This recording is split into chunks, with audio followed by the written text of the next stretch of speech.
छतरपुर विधानसभा से निर्दलीय प्रत्याशी मंजू नेता का धमाकेदार इंटरव्यू। छतरपुर के अधिकारियों पर लगाए गंभीर आरोप।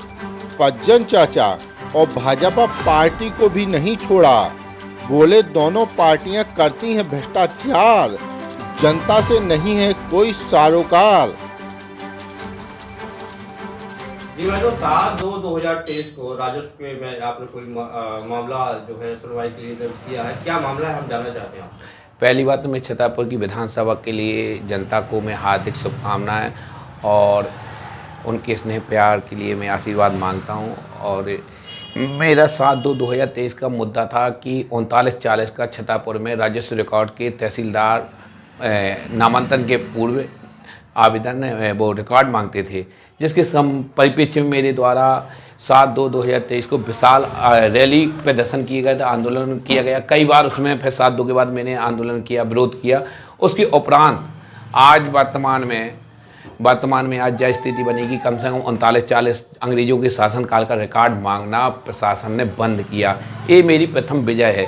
यहाँ क्या हो रहा था कि जो ने पज्जन चाचा हुए, मैडम जी हुई, भाजपा के प्रत्याशी या कांग्रेस के प्रत्याशी हुए, इसका कहीं पे भी कोई दूर दूर तक इनके द्वारा सालों से ऐसा कार्यक्रम चल रहा था, दूर दूर तक इनके द्वारा कभी भी इसमें विरोध प्रदर्शन नहीं किया गया था। क्यों नहीं किया जा रहा था इसमें? क्योंकि अधिकारियों से इनकी कमीशन खोरी, इनके मिलजुल के सरकारी ज़मीन अपने नाम करवा ले या अपने व्यक्तियों के नाम दर्ज करवा लेते थे और उनके आम आदमियों की रजिस्ट्री करवा देती है, कहते थे उन पर लाखों रुपए की ठगी। मतलब जैसे जिस ज़मीन का नामांतरण रजिस्ट्री होने के उपरांत भी नामांतरण नहीं हो सकता है, तो उक्त व्यक्ति से शासन जो ने प्रशासन पैसा लेता था और विक्रेता भी पैसा लेता था और सामान्य आदमी अपने एक एक रुपये कमा के जैसे तैसे वो प्लाट के लिए लाखों रुपए खर्च करता था और उसके नामांतरण नहीं होता था। उस परिप्रेक्ष्य में मेरे द्वारा विरोध प्रदर्शन किया। फिर अब आज वो स्थिति ये बन गई है कि अब नामांकन कम से कम होने लगे हैं। ऐसे कई मतलब नाम है, 103 लोगों की मेरे पास सूची आई हुई है जो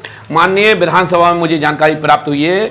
103 लोग हैं कि इनके नाम भूमि सरकारी ज़मीन को निजी दर्ज कर दिया गया है। 103 लोग और भूमि है 488 एकड़ .41।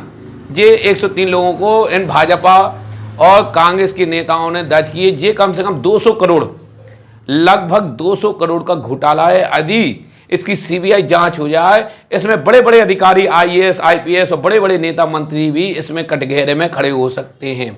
ये मेरा दावा है। ये लिस्ट है, यदि ये लिस्ट है फ्रॉड हो या धोखेबाज हो तो मेरे ऊपर भी 420 का मुकदमा दर्ज किया जाए। मैं प्रमाणों के साथ बात करता हूं। मैं ये दिखा रहा हूं जनता को कि जनता आप लोग जाग जाओ, नहीं तो आपने कहा कहीं 10 लाख का प्लाट लिया और कहा माननीय एसडीएम साहब या तहसीलदार साहब कहते हैं ये भूमि आपके नाम दर्ज नहीं की जा सकती क्योंकि ये जमीन पूर्व में शासन की भूमि है। इसलिए मैं कहता हूं जनता से कि आप छल, ठगी और धोखे से बचें और इन बड़े बड़े महारथी पार्टियों के प्रत्याशियों को इन्हें धूल चटाने के लिए मंजू नेता को जरूर वोट करें। मंजू नेता की दूरबीन है, निष्पक्ष है। बिल्कुल मैं निष्पक्ष हूं। मैं नहीं लाखों करोड़ों खर्च नहीं करूंगा। ये बताइए आप, ये प्रचार प्रसार में आज 2 महीने से प्रचार कर रहे हैं, लाखों करोड़ों रुपए ये खर्च कर रहे हैं, ये कहां से उगाएंगे, कहां से निकालेंगे? क्यों खर्च कर रहे हैं? क्योंकि इनके अवैध काम चलते रहे, कमीशन खोरी बराबर चलती रहे, इस उद्देश्य से ये लोग काम कर रहे हैं। इसलिए ये करोड़ों खर्च कर रहे हैं। मैं क्यों नहीं खर्च कर रहा हूं? क्योंकि मुझे आप लोगों की लड़ाई लड़ना है। आपके काम आपके द्वार, एक मैसेज से आपका काम हो जाए, मैं वो नेतागिरी करना चाहता हूं।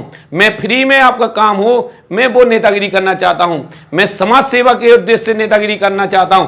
ये बताइए जी, विधायक सांसद एक होके अपनी वेतन बढ़ा लेते हैं, वो आम आदमियों के लिए मुद्दे की बात आती है मैदान में तो सब अपने अपने विचारधारा अलग अलग करते। क्यों? ये क्या जनप्रतिनिधि समाज सेवा के लिए आए हैं तो ये वेतन क्यों लेते हैं? ये हमारा प्रश्न उठता है, लेकिन नहीं, इसका प्रश्न का जवाब कभी नहीं देंगे जिन नेता लोग सब एक ही थाली की चट्टे बट्टे हैं। भाजपा कांग्रेस को गिराएगी, कांग्रेस भाजपा को गिराएगी, लेकिन भ्रष्ट अधिकारियों को कभी भी ये भ्रष्टाचारी नहीं कहेंगी क्योंकि भ्रष्ट अधिकारी इनके लिए कमीशन की प्रथम और आखिरी सीढ़ी है। मैं इन्हीं प्रथम और आखिरी सीढ़ी को ही बड़े हमेशा कटघरे में खड़ा करता रहूंगा क्योंकि आम आदमी के काम चाहे पटवारी से लेकर कलेक्टर तक लो भी काम पड़ेंगे उनके प्रशासनिक अधिकारी। दस्तखत होंगे, काम करेगा, आदेश पारित करेगा, कौन करेगा? प्रशासनिक अधिकारी। इसलिए ये लोग अपने काम करवाने के लिए इनका विरोध नहीं करते हैं। उक्त घोटाले में किन किन अधिकारियों और नेताओं का जो है उसमें संलिप्तता रही? संलिप्तता ये मंत्रियों की भी होती है, विधायकों की भी होती है। ये हमारे सूची नहीं आई, लेकिन हमारे 103 लोगों की सूची जरूर नाम है। अब इन किन लोगों ने अपने नाम दर्ज करवाई है ये मुझे पता नहीं है, लेकिन इसमें ये सरकारी रिकॉर्ड जिसके पास भी रहता है, ये रिकॉर्ड, राजस्व रिकॉर्ड तो सरकारी कर्मचारी के पास सरकारी विभाग में ही रहता है। यदि घोटाला या कुछ भी छेड़खानी की या फर्जी मतलब बिना सक्षम अधिकारी के, बिना नियम निर्देशों के अगर दर्ज की गई है तो वह मतलब सरकारी कर्मचारी ने की है। जी भाई साहब, विगत दिनों आपके द्वारा एक खबर आई थी कि आपने किसी महिला को ब्लड डोनेट किया था, तो हम जानना चाहते हैं कि आप विधानसभा प्रत्याशी हैं, आप चुनाव प्रचार छोड़कर आप वहाँ कैसे पहुँच गए? क्या है, मेरे पास फ़ोन आया कि एक गर्भवती महिला को ब्लड की बहुत ही अति आवश्यकता है। तो चुनाव प्रचार प्रसार तो ऐसा कि देखो, राजनीतिक है, जीत हार से मुझे कोई ताल्लुक़ नहीं है। मैं तो बस एक मानवता के नाते, मेरा चुनाव भी लड़ना एक मानवता के नाते कि आदमियों की आंखें खोलने के लिए भ्रष्टाचार से संबंधित नंबर 1।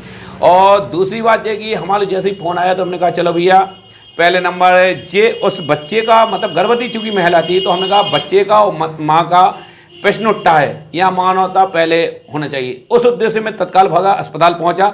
अस्पताल में मैंने ब्लड डोनेट किया यहाँ पर। लेकिन नेता, हम बता दें, यहाँ नेता कोई भी नेता खून नहीं देगा, चाहे वे भाजपा के प्रत्याशी हों चाहे कांग्रेस के प्रत्याशी हों, कोई भी किसी की मदद करने के लिए कहीं पर नहीं खड़ा हुआ है।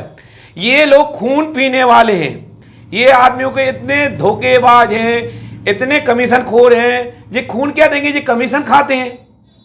ये लोग कमीशन खाते हैं। मेडिकल कॉलेज के नाम पे ये बस वे कह रहे हैं कि हमारे क्षेत्र में पहुंचा, वे कहते हैं हमारे क्षेत्र में पहुंचा, क्योंकि वहाँ इन लोगों ने कई घपलों की ज़मीन अपने नाम दर्ज करवा ली गई है, फर्जी ज़मीनें, इसलिए वो चाहते हैं। क्या ये खून देंगे भैया? ये खून पीने वाले हैं, जब तो इतने मोटे ताजे हो रहे हैं।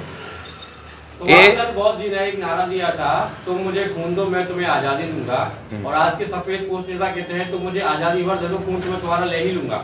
नहीं, ये उन्हीं का विचार है कि हम तुम्हारा पूरा खून पी जाएंगे, तुम चिंता न करो, तुम्हें सूखा हड्डा बना के कंकाल बना दूंगा। तुम बस हमारे ऊपर पैसा, हमारे जो रिश्वत में या मैं वोट के उपलक्ष्य में मैं तुम्हें पैसे देता हूँ 200-400-500 रुपये हर वोटर को, और मैं तुम्हें खाना खिला रहा हूँ फ्री का, तुम तो बस हमारा इतने खाते जाओ, और हम तुम पे इतना मजदूरी करवाएंगे, इतना खून निकालेंगे कि तुम 500 की जगह 5,000 हम तुम पे निकाल लेंगे।